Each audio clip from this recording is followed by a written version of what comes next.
Bienvenue dans La vie de Louise News. Abonnez-vous.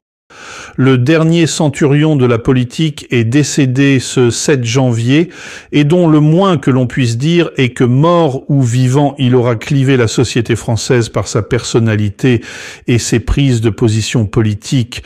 Selon sa culture et sa religion, chacun pourra ou non envisager la notion de paradis ou d'enfer à l'encontre de Jean-Marie Le Pen. Rester respectueux de la personne et du deuil de sa famille sans sombrer dans un excès ou un autre comme les gauchistes extrêmes en ont déjà fait leur pitoyable et terrifiante démonstration place de la République. A contrario, il ne faut pas non plus se flageller de cette prévisible disparition d'un homme qui a vécu longtemps et entouré d'amis, d'ennemis et d'adversaires et d'une famille prolifique et honorablement active pour la France.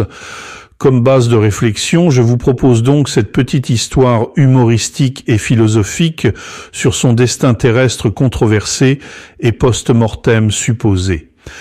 Elle dit au second degré, sans vouloir blesser qui que ce soit, la complexité de Jean-Marie Le Pen et de son environnement politique, culturel et social dans le pays qui l'a servi. À peine lui a-t-on clos les yeux que Jean-Marie Le Pen se sent ballotté de haut en bas du paradis vers l'enfer. « Au secours, Jeanne !» Et il se retrouve devant les portes du paradis agenouillé. « Kenavo, Jean-Marie, tu sais que pour entrer ici, il faut avoir objectivement vaincu le mal. Quel acte te rendrait éligible au paradis ?» Encore une élection, Saint-Pierre. Je me suis battu contre les nazis qui avaient envahi ma patrie, n'est-ce pas? Oui, mais on ne peut pas dire que tu leur aies fait très peur. Il paraît même que... Saint-Pierre, je me suis battu contre les Viettes qui voulaient répandre le communisme sur toute la planète, n'est-ce pas? Oui, mais ils sont tous communistes, Jean-Marie, au nord comme au sud. Saint-Pierre, je me suis battu contre des Arabes qui tuaient des Français, n'est-ce pas?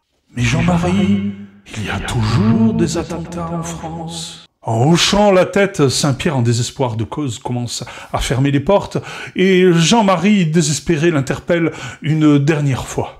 Mea culpa, Saint-Pierre, j'ai échoué en tout, y compris à l'élection présidentielle contre le socialo-communisme où je n'avais pas la voix des Juifs, n'est-ce pas? Saint-Pierre est stoppé et il rouvre doucement les portes du paradis. Degemermat, Jean-Marie, bienvenue au paradis. Merci d'avoir suivi cette première vidéo sur la vie de Jean-Marie Le Pen. N'hésitez pas à partager avec du recul vos impressions dans les commentaires et à vous abonner pour découvrir d'autres portraits de personnalités qui ont marqué l'histoire.